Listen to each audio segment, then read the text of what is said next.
Galamba misheshe la shona, galamba misheshe la shona, galamba misheshe la.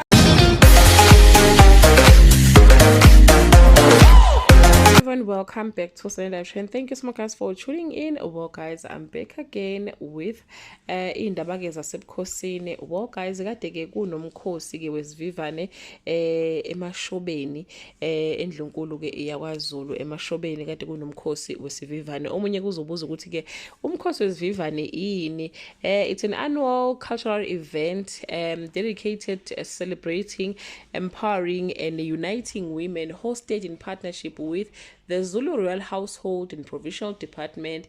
The multi-day gathering features traditional reed cutting, leadership and empowerment workshop and community building programs. So umkhosi wesivivane it's about ucebisana ngamabhizinisi, it's about ukubonisana njengabantu besifazane. Njengoba sekuyinyanga vele ka-August Women's Month, so umkhosi ke wesivivane it's all about nje abantu besifazane sebadala.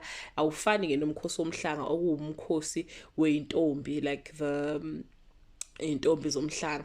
Lokho kusoko omama noma kusoko abantu besifazane asebekhulile bebonisana ke ngezamabhizinisi nama community building programs ngayithuthukisa kanjani njengomphakathi njengomama. So yeah guys, umkhosi wesivivane ke ilokho, but ke engifuna ukukhuluma ngakho ukuthi cha sibabonile ke ondlunkulu besilo bahle bakithi bebekhona ke lapha na ke ondlunkulu besilo bekhona ke undlunkulu uQueen Ntokozo Mayisela, the first wife and great wife whom he married traditionally in May 2021. Mese kuba khona uQueen Nozizwe Mulela, the second wife. Bese kuba khona ke uQueen Sihle Mdluli number 4.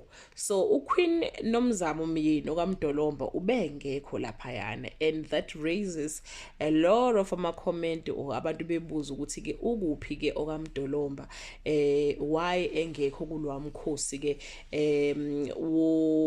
wesivivane. Guys, sibonile ukuthi kahle kahle uQueen Nontokozo Ntokozo Mayisela noNozizwe kanye ke noQueen Sihle bayazwana kakhulu, bayathandana, futhi ke uSihle kuyabahlonipha ke kakhulu kakhulu. Kuyabonakala nje nakuma video khona ukuthi no uyaba understand, futhi uya understand ukuthi umakoti omncane bablowela no kiss bakithi. But ke guys, the point that I want to make today ukuthi ke uQueen Nomzamo Myeni ubengekho lapha yana ke kulowa mcimbi. Asazi ukuthi kwenzekani ke emva kwevideo yakhe le eyatrendayo la khona kwa expose kakhona isilo ngendlela ke esimphethe ngakhona ke okaMdolomba. So ubengekho guys, ubengekho, and abantu bayabuza ukuthi okaMdolomba ke uphi.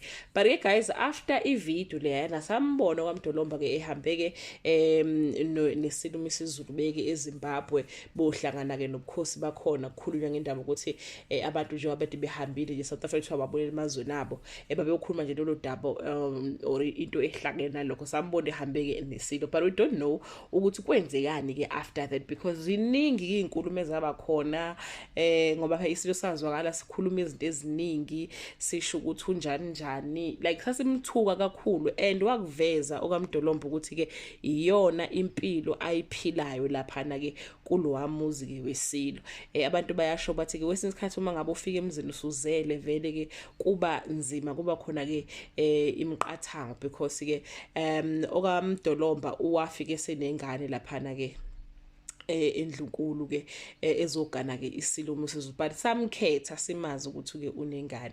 But guys, what I want to talk about, it's your comment, especially on besifazane kuma comment section ukuthi awu hayi cha naze na comment abo kabuhlungu. Bakhona bathi uphumakhi bakithi noma uyovala umhlangano nomasango akekho lona omunye, kwathiwa into enayi phakathi ayilungi, shuthi ingakho ke engamenyibe kumnandi engekho. And abantu ababhala abantu besifazane, the Purple Gang, angazi ukuthi ke siqala ukufaka uba Purple Gang makwenzekani, because phela lo muntu wesifazane this was a outcry kahle kahle, weyekhala veza ukuthi uhlukumezekile, but izinto ke eyivela lapha na usedelelwa ngalokho ngisho ukuthi wachathwa ngesichitho uye kumasango inhlamba nje iyaqhubeka ukunokuthi ke ibe ngcono. So I think we can do better as women bakithi sime nayo okamdolomba. Yes mhlawumbe ungafanele ukuthi ivideo igcine ifikile endlebeni zethu but iyafika and wayekhala ukuthi uyahlukumezeka. Ukuhlukumezeka kwakhe I don't think ukuthi kuhlukile kunokuhlukumezeka okuhleze kwenzeka ke kubantu abanye na umuntu. So guys, before you write on the comment section akucabanga nje ukuthi i-right into especially mangabe seyifunda because nami uzwa ke naye ke ongangezwe lakhe echaza ukuthi abamfuni lokhu ku Facebook kuma social media la bahlezi bemthuka and siqhubeka nalokho ayekade kusho vele. So nje guys mina ngiyakukhuza bakithi especially abantu besifazane ake nimcabangele nje something. So yawubengekho guys bengekho lesazisa sokuthi why kade ngekho oyizwe lezindaba lezisenhlala.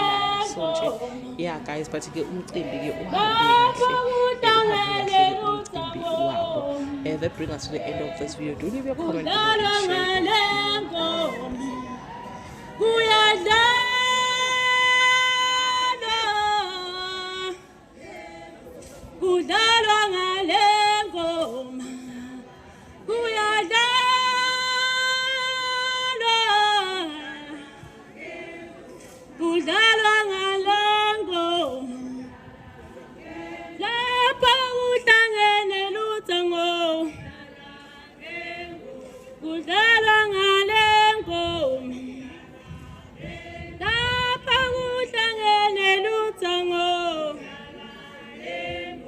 Good